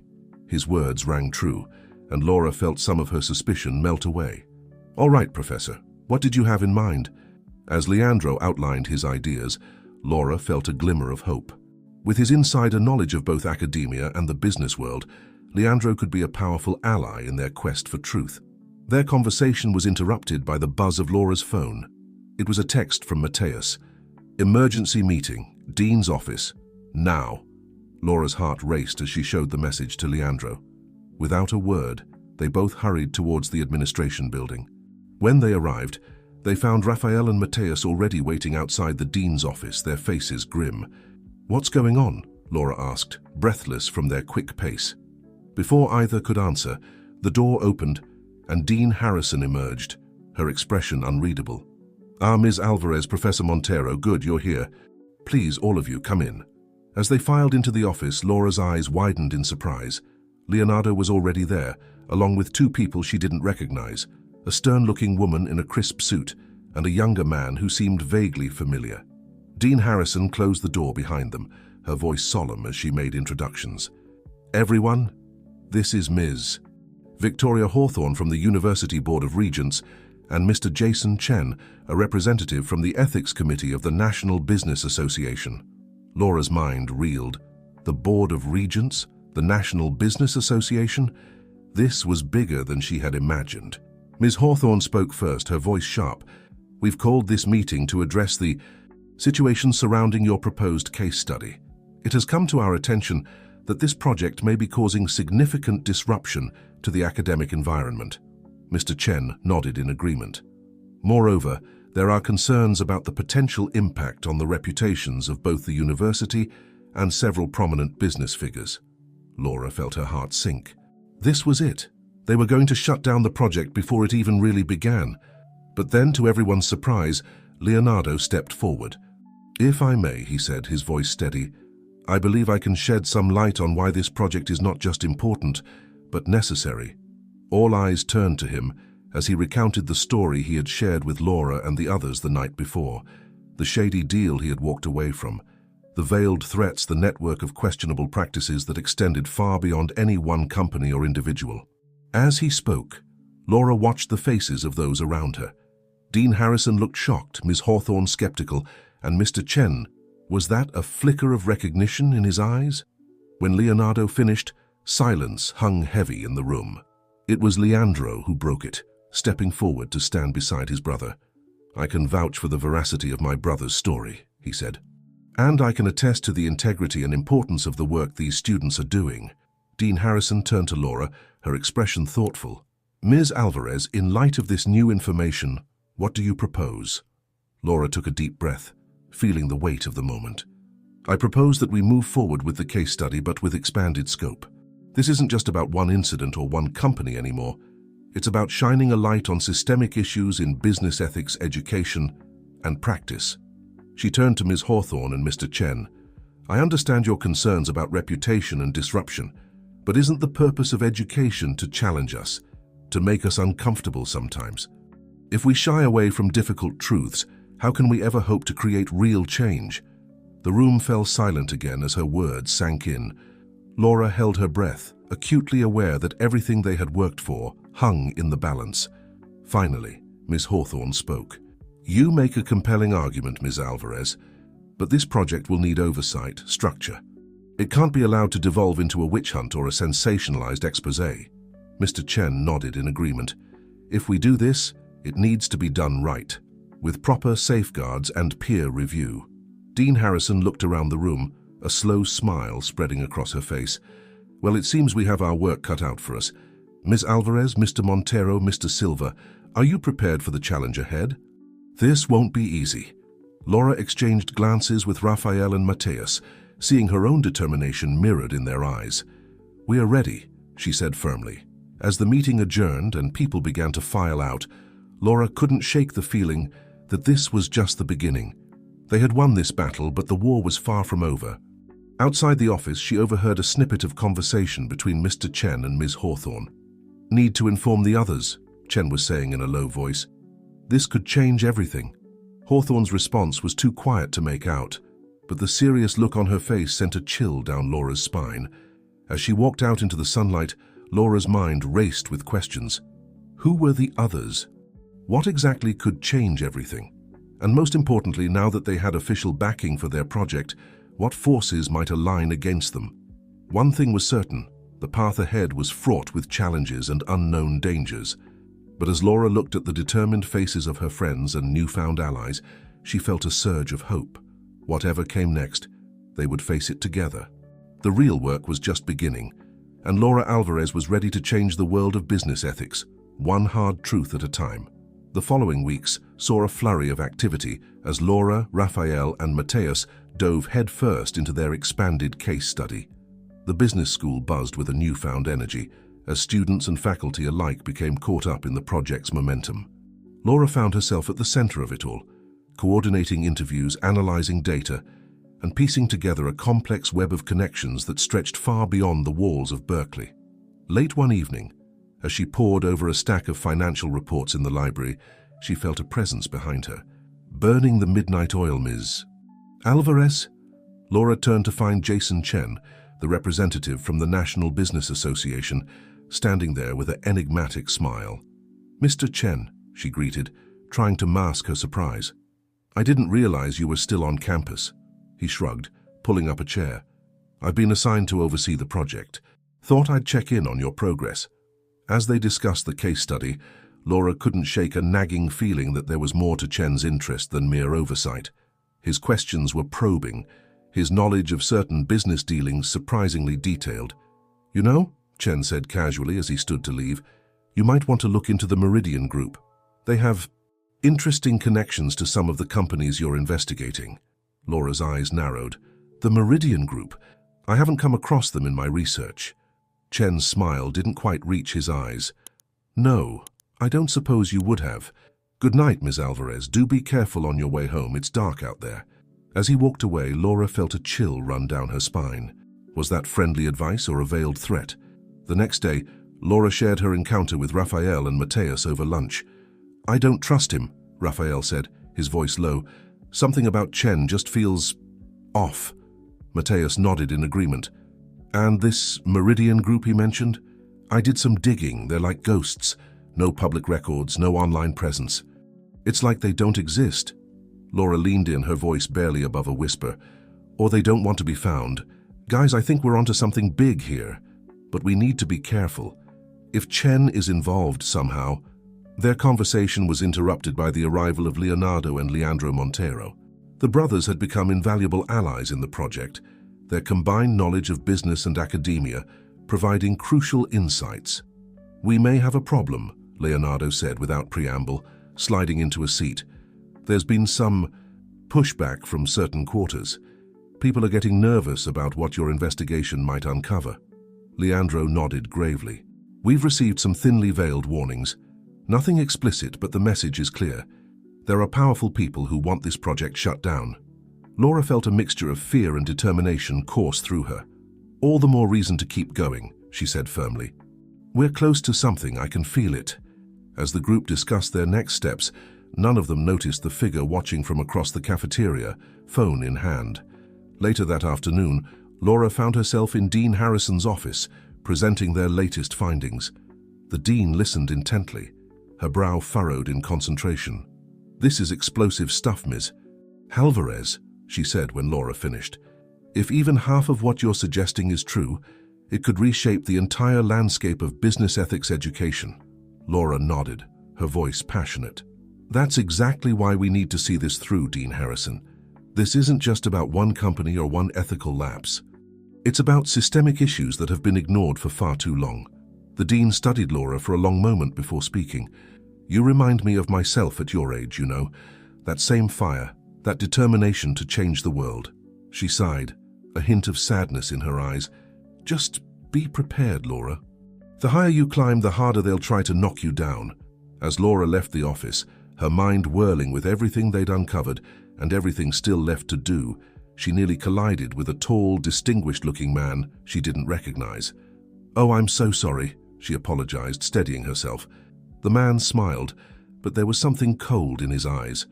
No harm done, my dear. You must be Laura Alvarez. I've heard so much about you. Laura's guard immediately went up. I'm afraid you have me at a disadvantage, Mr. Blackwood, he supplied smoothly. Ethan Blackwood. I'm an old friend of the Montero family.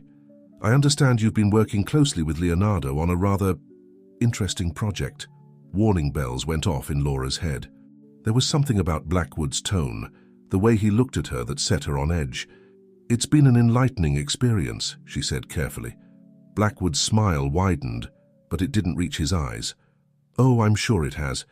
You know, Ms. Alvarez, you're making quite a name for yourself, but fame can be a double-edged sword.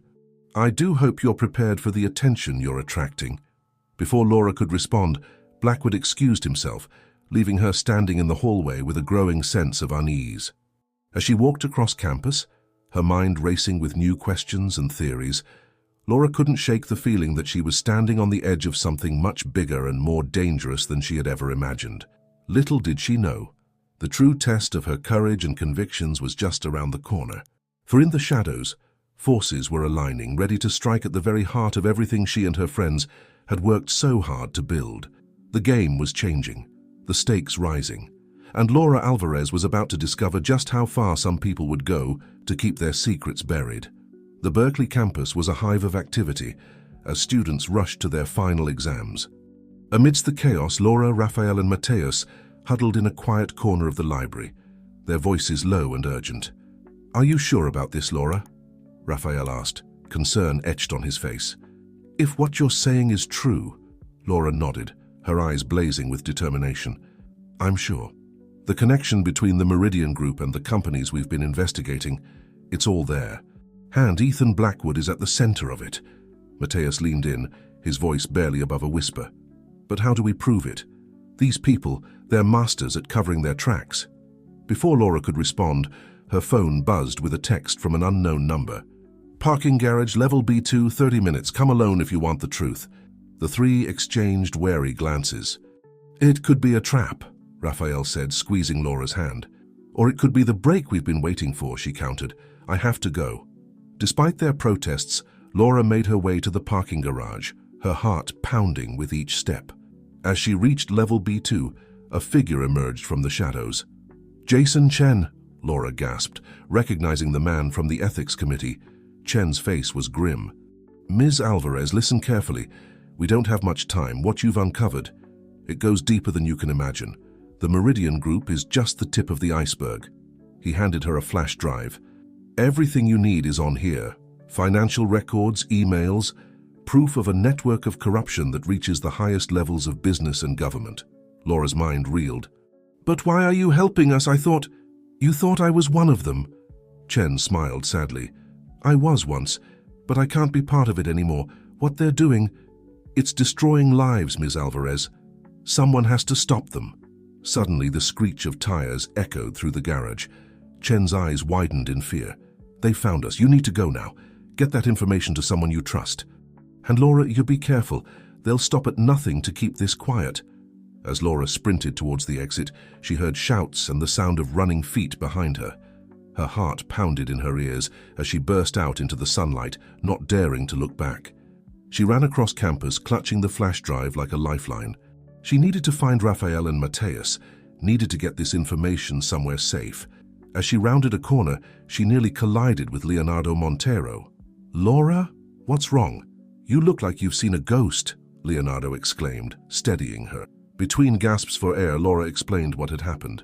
Leonardo's face grew grave as he listened. Oh, we need to get you somewhere safe, he said, guiding her towards his car.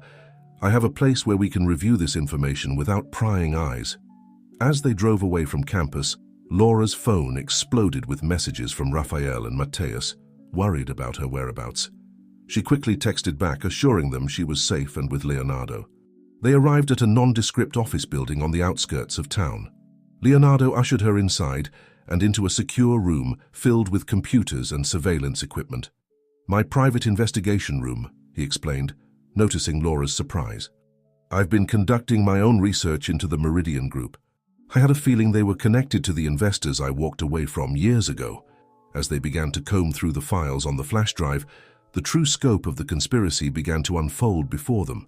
It was a web of corruption, bribery, and unethical practices that spanned continents and implicated some of the most powerful people in the business world. This is overwhelming, Laura said, her voice shaky. What do we do with all this? Leonardo's eyes were steely with resolve. We bring it to light, all of it, no matter the cost. Just then, Laura's phone rang. It was Raphael, his voice frantic. Laura, where are you? Something's happened. Men came to the campus. They were looking for you, Mateus. They took Mateus. Laura felt the blood drain from her face. What? Raphael, are you safe? I'm with my uncle Leandro. We're hiding. Laura, these people, they're serious. Whatever you found, it's big enough to scare them into action. Leonardo, having overheard the conversation, was already moving. We need to go, now. It's not safe here. As they rushed back to the car, Laura's mind was a whirlwind of fear and determination. Mateus was in danger. Raphael was in hiding. And somewhere out there, powerful forces were mobilizing against them. But they had the truth on their side now. Irrefutable evidence of a corruption so vast, it could shake the foundations of the business world. As Leonardo sped through the darkening streets, Laura made a silent vow. They would expose the truth no matter the cost. They would bring light to the shadows that had for too long corrupted the world of business ethics. The storm had broken, and Laura Alvarez found herself at its center. But she was no longer afraid. She was ready to fight, ready to stand up for what was right. Little did she know the greatest challenges and the most unexpected allies were yet to come. For in the world of high-stakes business and power, nothing is ever as it seems, and the line between friend and foe can blur in an instant. The endgame was approaching, and Laura was determined to see it through to the very end. The night air was thick with tension, as Leonardo's car sped through the streets of Berkeley. Laura sat in the passenger seat, her mind racing, the flash drive clutched tightly in her hand. The weight of its contents felt almost physical, a burden of truth that threatened to crush her. "We need a plan," Leonardo said, breaking the tense silence. "We can't just rush in blindly. These people, they're dangerous and well-connected." Laura nodded, forcing herself to think rationally despite the fear gripping her heart. "You're right, but we need to find Mateus first, and make sure Raphael and Leandro are safe." As if on cue, Laura's phone buzzed with a message from Raphael. "Safe house, 1742 Elm Street. Come quickly." Leonardo's eyebrows shot up as he read the address. "I know that place. It's one of Leandro's research facilities. Smart move."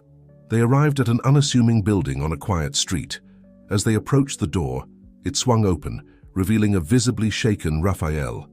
He pulled Laura into a tight embrace before ushering them inside. The interior of the building was a stark contrast to its mundane exterior. Banks of computers lined the walls, and in the center of the room stood a large holographic display, currently showing a complex web of connections and data points. Leandro emerged from a side room, his face grim. "Glad you made it. We've got a situation on our hands." Over the next hour, they pieced together the events of the day. Mateus had been taken by men claiming to be federal agents, but Leandro's contacts in law enforcement had no record of any official operation. The Meridian Group's name kept surfacing, always on the periphery, but never directly implicated. "It's like they're ghosts," Raphael said frustratedly, gesturing at the holographic display. "Every time we think we've got a solid lead, it just evaporates." Laura stepped forward, holding up the flash drive. "Maybe this can help. It's what Chen gave me before everything went sideways." As Leandro began analyzing the data, a new message popped up on one of the screens. It was from an encrypted source, but the content made Laura's blood run cold. "We have your friend. Exchange all copies of the data for his safe return. You have 24 hours. Further instructions to follow." The room fell silent as the implications sank in. They were in over their heads, facing an enemy with seemingly limitless resources and no scruples. It was Leonardo who finally broke the silence. "We need help. Professional help." Leandro nodded in agreement. "I have some contacts from my consulting days, people who specialize in delicate situations." As Leandro made calls, Laura and Raphael huddled together, drawing comfort from each other's presence. "We'll get him back," Raphael whispered, his voice filled with a determination that belied his own fears. "And we'll expose everything." Hours passed in a blur of activity. Leandro's contacts began to arrive. A diverse group of individuals with skills ranging from cybersecurity to corporate espionage. Among them was a familiar face that made Laura do a double-take. "Ms. Hawthorne," she exclaimed, recognizing the stern woman from the Board of Regents. Victoria Hawthorne's usually severe expression softened slightly. "Ms. Alvarez, it seems you've stirred up quite the hornet's nest. Good, it's about time someone did." As the team began to formulate a plan, Laura found herself in awe of the network of allies they had unknowingly built. People from all walks of life, united in their desire to see justice done and corruption exposed. "The key," Hawthorne explained, pointing to a node on the holographic display, "is to trace the money. The Meridian Group may be good at covering their tracks, but there's always a paper trail." A young woman with vibrant blue hair, introduced only as Pixel, cracked her knuckles as she sat before a bank of computers. "Leave the digital forensics to me. If there's a breadcrumb trail, I'll find it." As the night wore on, a plan began to take shape. They would use the data from Chen's flash drive as bait, setting up a fake exchange to draw out the kidnappers. Meanwhile, Pixel and her team would use the opportunity to infiltrate the Meridian Group's servers, gathering the final pieces of evidence they needed. It was a dangerous gambit, with Mateus's life hanging in the balance, but as Laura looked around the room at the determined faces of their newfound allies, she felt a glimmer of hope. Just before dawn, as the team made final preparations, Laura stepped outside for a moment of quiet reflection. The weight of everything they were about to do pressed down on her, but she refused to buckle under the pressure. Raphael joined her, wrapping an arm around her shoulders. "You okay?" Laura leaned into him, drawing strength from his presence. "I'm scared," she admitted, "but I'm also ready. We started this to make a difference, to change how ethics are taught and practiced in the business world. I never imagined it would lead us here, but I can't back down now." Raphael nodded, understanding in his eyes. "We're in this together, all of us. And no matter what happens, what you've done, what we've done, it matters. We've already changed things, Laura. People are talking, questioning, demanding better." As the first rays of sunlight began to peek over the horizon, Laura squared her shoulders. The day ahead would be one of the most challenging of her life, filled with danger and uncertainty. But she was no longer just a student or an idealist. She was a leader, standing at the forefront of a movement that had the potential to reshape the very foundations of business ethics. With Raphael by her side and a team of unlikely allies at their back, Laura stepped back into the safe house, ready to face whatever challenges lay ahead. The final act was about to begin, and she was determined to see it through to the end. Little did they know, as they made their final preparations, that the true test of their resolve and the most unexpected twist in their journey was yet to come. The abandoned warehouse loomed before them, its dilapidated exterior a stark contrast to the high-stakes drama about to unfold within. Laura stood at the entrance, her heart pounding, the weight of a duplicate flash drive heavy in her pocket. Raphael and Leonardo flanked her, their faces masks of determination. "Remember the plan," Leonardo said softly. "We're just here to make the exchange. The real work is happening behind the scenes." Laura nodded, thinking of Pixel and her team, who at that very moment were launching a coordinated cyber attack on the Meridian Group's servers. If all went according to plan, by the time this meeting was over, they would have all the evidence they needed to bring down the entire corrupt network. As they stepped into the cavernous space, a figure emerged from the shadows. Laura's breath caught in her throat as she recognized Ethan Blackwood, the man who had approached her on campus with veiled threats. "Ms. Alvarez," Blackwood's smooth voice echoed in the empty space. "I must admit I underestimated you. You've led us on quite the merry chase." Laura steeled herself, her voice steady as she replied, "Where's Mateus? We won't do anything until we see he's safe." Blackwood snapped his fingers, and two men appeared, half dragging a disheveled but very much alive Mateus between them. Laura felt Raphael tense beside her, but a subtle shake of Leonardo's head kept them both in check. "Now," Blackwood continued, "I believe you have something for me?" Laura held up the flash drive, her face impassive. "Release Mateus first." For a tense moment, it seemed Blackwood might refuse. Then, with a casual wave of his hand, he motioned for his men to let Mateus go. As soon as he was free, Mateus stumbled towards them, Raphael quickly moving to support him. Laura stepped forward, ready to make the exchange, when suddenly the warehouse was flooded with light. Sirens blared outside, and a voice boomed through a megaphone. "This is the FBI! The building is surrounded! Come out with your hands up!" Chaos erupted. Blackwood's men drew weapons, their eyes darting wildly. But before anyone could make a move, a familiar figure stepped out from behind a stack of crates, gun raised. "Jason Chen?" Laura gasped, recognizing the man from the ethics committee. Chen's face was grim as he kept his weapon trained on Blackwood. "It's over, Ethan. We've got it all, the financial records, the emails, everything. The Meridian Group is finished." Blackwood's composed facade cracked, a flash of panic crossing his face before he schooled his features back into a mask of cool indifference. "You're bluffing. There's no way you could have accessed our systems." A slow smile spread across Laura's face. "You'd be surprised what a team of dedicated hackers can accomplish in 24 hours, Mr. Blackwood. Especially when they're motivated by justice rather than greed." As if on cue, Laura's phone buzzed with a message from Pixel. "Operation successful. All data secured and backed up on multiple servers. Checkmate." The warehouse doors burst open, a flood of FBI agents pouring in. In the ensuing commotion, Laura found herself being ushered outside by Leonardo and Raphael. Mateus supported between them.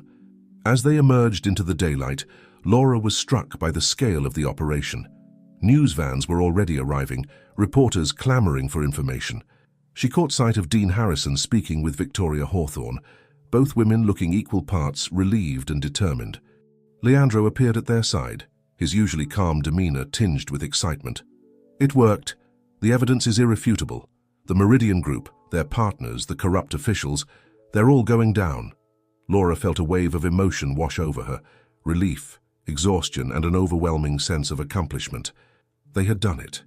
They had exposed a network of corruption that had seemed untouchable, and in doing so they had paved the way for real change in the world of business ethics. As the adrenaline of the moment began to fade, Laura found herself surrounded by her friends and allies. Raphael pulled her into a tight embrace, whispering words of pride and love.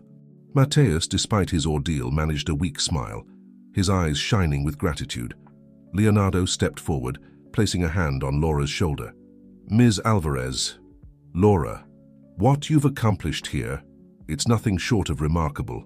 You took a stand for what's right, no matter the personal cost. You've changed the game. Laura looked around at the faces of those who had stood by her through this incredible journey. Raphael, Mateus, Leonardo, Leandro, Dean Harrison, Victoria Hawthorne, and so many others. Each of them had played a crucial role, coming together in ways she never could have imagined when she first started this project. As reporters began to approach, clamoring for statements, Laura took a deep breath. This was just the beginning. The exposure of the Meridian Group and its corrupt network would send shockwaves through the business world. There would be investigations, trials, reforms. The road ahead would be long and challenging. But looking at the determined faces around her, Laura knew they were ready for whatever came next. They had started this journey as students and professors, but they would continue it as leaders of a movement dedicated to reshaping the very foundations of business ethics. As she stepped forward to address the press, Laura felt a sense of purpose unlike anything she had ever experienced. They had faced seemingly insurmountable odds, confronted powerful enemies, and emerged victorious. But more than that, they had proven that with courage, integrity, and the willingness to stand up for what's right, real change was possible. The story of their fight against corruption would be told for years to come, inspiring a new generation of business leaders to prioritize ethics over profit, transparency over secrecy. And at the heart of it all would be the unlikely alliance forged in the crucible of this experience. Students, professors, and professionals united in their commitment to making the business world a better, more ethical place. The weeks following the dramatic takedown of the Meridian Group passed in a whirlwind of activity. Laura, Raphael, and their allies found themselves at the center of a media storm, their story captivating the nation and sparking intense debates about business ethics and corporate accountability. Laura stood at the podium in a packed auditorium at Berkeley, her voice steady as she addressed the crowd of students, faculty, and press. What began as a simple case study has evolved into something much greater, she said, her eyes scanning the attentive faces before her. We've uncovered a system of corruption that has long operated in the shadows of the business world. But more importantly, we've shown that it is possible to stand up to these forces and make a real difference. As she spoke, Laura couldn't help but reflect on the incredible journey that had brought them to this point. The challenges they had faced, the risks they had taken, and the unbreakable bonds they had formed along the way. In the front row, Raphael and Mateus sat side by side, their faces beaming with pride. Behind them, Leonardo and Leandro Montero nodded approvingly, the brothers united in their support for the cause that had initially divided them. But our work is far from over, Laura continued, her voice gaining strength. The exposure of the Meridian Group is just the beginning. We now have the opportunity and the responsibility to reshape the very foundations of business ethics education and practice. As she outlined their plans for a comprehensive reform of the business school curriculum, emphasizing practical ethics and corporate responsibility, Laura could feel the energy in the room building. This wasn't just about punishing wrongdoers, it was about creating a new generation of business leaders committed to doing the right thing. After the presentation, Laura found herself surrounded by a sea of well-wishers and supporters. Students approached her with questions and ideas, eager to get involved in the movement she was spearheading. "You've really started something big here," Dean Harrison said, approaching Laura with a warm smile. "I've been fielding calls from universities across the country, all interested in implementing similar programs." Laura felt a surge of pride and determination. "That's great news, Dean, but we can't stop at education. We need to ensure these principles are put into practice in the real world." As if on cue, Victoria Hawthorne appeared at her side, a glint of excitement in her usually stern eyes. "I think I might be able to help with that, Ms. Alvarez," The Board of Regents has been in discussions with several major corporations. They're interested in partnering with us to develop new ethical guidelines and accountability measures. The possibilities seemed endless, and Laura felt a renewed sense of purpose coursing through her. They had taken on a corrupt system and won, but the real work was only just beginning. Later that evening, as Laura walked across the campus with Raphael, she paused to take in the beauty of the sunset over the Berkeley hills. "Can you believe how far we've come?" she mused, leaning into Raphael's embrace. He chuckled softly, planting a kiss on her forehead. "I always knew you were destined for great things, Laura, but I don't think even I could have predicted all this." As they stood there enjoying a moment of peace amidst the whirlwind their lives had become, Laura's phone buzzed with a message. It was from Jason Chen, the undercover agent who had played such a crucial role in bringing down the Meridian Group. "Turn on the news," the message read. "Something big is happening." Exchanging curious glances, Laura and Raphael hurried to the nearest student lounge, where a group had already gathered around the television.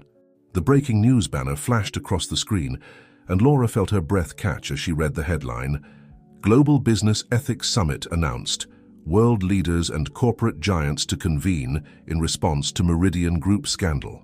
As the news anchor detailed the unprecedented gathering of business and political leaders, all committed to addressing the systemic issues exposed by their investigation, Laura felt a wave of emotion wash over her. This was bigger than anything they could have imagined when they started their journey. Raphael squeezed her hand, his voice filled with awe. "You did it, Laura. You've changed the world." But Laura shook her head, her eyes shining with determination and humility. "We did it, Raphael. All of us. And this is just the beginning." As they stood there, surrounded by excited chatter and the glow of the television screen, Laura knew that the ripples of change they had set in motion would continue to spread, touching lives and transforming industries in ways they had yet to imagine. The path ahead was uncertain, filled with new challenges and obstacles to overcome. But with their unwavering commitment to ethics and justice and the strength of the alliance they had forged, Laura felt ready to face whatever the future might hold. The revolution in business ethics had begun, and they were at the forefront, ready to lead the charge into a more transparent, accountable, and ethical future. The sun rose over San Francisco Bay, painting the sky in hues of pink and gold. Laura stood at the window of her new office, taking in the breathtaking view. It had been a year since the Meridian Group scandal broke, and the world of business had been irrevocably changed. The door opened and Raphael entered, carrying 2 cups of coffee. "Ready for the big day?" he asked, handing her a steaming mug. Laura took a sip, savoring the rich aroma. "As ready as I'll ever be. I still can't believe we're really doing this." They were in the headquarters of the newly established Global Business Ethics Institute, an organization born from the ashes of the Meridian scandal. Laura, as its youngest ever executive director, was about to lead her first board meeting. As they made their way to the conference room, Laura reflected on the whirlwind of events that had led to this moment. The global summit had been a turning point, bringing together leaders from every sector to address the systemic issues in business ethics. Out of those discussions, the idea for the Institute had emerged, an independent body dedicated to research, education, and the implementation of ethical business practices worldwide. The conference room was already buzzing with activity when they arrived. Laura recognized faces from across the spectrum of business and academia. Leonardo and Leandro Montero were deep in conversation with Victoria Hawthorne. Mateus, now heading the Institute's youth outreach program, was setting up a presentation with Dean Harrison. As Laura took her place at the head of the table, she felt a momentary flutter of nerves. But then she caught Raphael's encouraging smile and her confidence returned. This was what they had fought for, what they had risked everything to achieve. "Good morning, everyone," she began, her voice clear and strong. "Thank you all for being here. Today, we begin the real work of transforming the landscape of global business ethics." As the meeting progressed, Laura was struck by the passion and commitment in the room. They discussed new educational initiatives, corporate partnership programs, and groundbreaking research projects. It wasn't just about preventing corruption anymore. It was about fostering a new culture of integrity and responsibility in the business world. "We've made incredible progress," Leonardo commented during a break in the discussions. But we can't become complacent. There will always be those who seek to exploit the system for their own gain. Laura nodded in agreement. That's why our work is so important. We're not just changing policies, we're changing mindsets. It's a long-term commitment, but I believe we're on the right path. As the day wore on, Laura found herself continuously inspired by the ideas and perspectives shared around the table. This diverse group of individuals, once on opposite sides of the ethical divide, were now united in their vision for a better future. The meeting concluded with a sense of purpose and optimism. As the board members filed out, many stopped to congratulate Laura on her leadership. She accepted their praise graciously, but in her heart she knew that this success belonged to all of them. Later that evening, Laura stood on the balcony of her apartment looking out over the city. Raphael joined her, wrapping an arm around her waist. "Penny, for your thoughts?" he asked softly. Laura leaned into him, a smile playing on her lips. "I was just thinking about how far we've come. From a college project to this. Sometimes it feels like a dream." Raphael chuckled. "If it is a dream, it's one we're all sharing, and we're making it a reality every day." As they stood there enjoying the peacefulness of the moment, Laura's phone buzzed with a message. It was from Mateus. "Check your email.